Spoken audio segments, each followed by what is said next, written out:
Nous avons un pays ami. Je préfère le prendre par son nom. C'est le Niger, qui pendant longtemps a été l'un des alliés les plus sûrs dans la lutte contre le terrorisme. Depuis quand on organisait la partition du Mali, nous avons été surpris. Après une réunion de l'Union européenne avec les pays du G5 Sahel, entend le ministre des Affaires étrangères de ce pays sortir donner une conférence de presse comme s'il était obligé pour insulter notre peuple. Les manifestations patriotiques du 14 janvier, qu'est-ce qu'il dit? Il dit les Maliens, c'est un patriotisme frélaté. C'est ce qu'il dit contre les Maliens. J'ai dit, mais il vient d'où ce monsieur? Il a fait quelle école de diplomatie?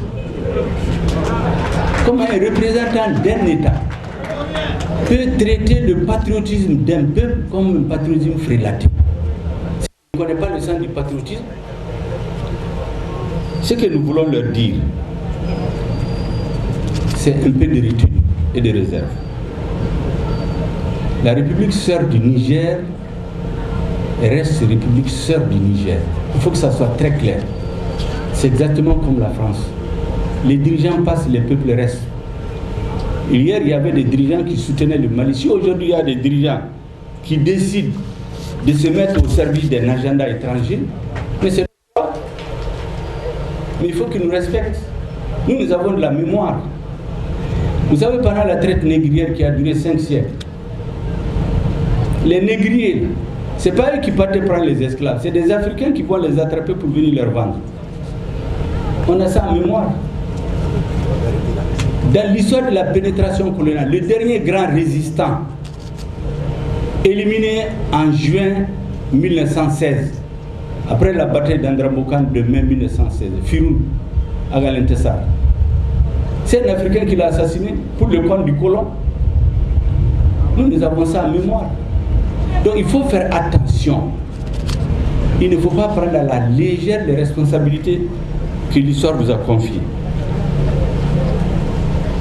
Je dois dire que heureusement, nous sommes convaincus que le peuple nigérien, dans sa grande majorité, ne partage pas cette opinion. Et d'ailleurs, je mets monsieur le ministre des Affaires étrangères du Niger, que tout le monde connaît parce qu'il est devenu célèbre maintenant par ses sorties hasardeuses, je le mets au défi de mobiliser autant de personnes que Assimi Goïta a mobilisé dans les rues de Bamako le 14 janvier.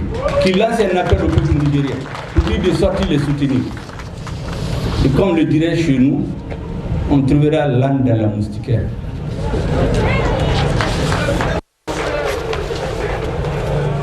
Je voudrais terminer par dire, il faut que la communauté internationale, il faut que la France et nos frères de la CEDEAO mettent bas la terre. Il faut respecter notre peuple. C'est lui qui sait de quoi il a besoin. C'est un peuple mature, c'est une vieille nation qui a une grande histoire. Il a besoin d'être respecté.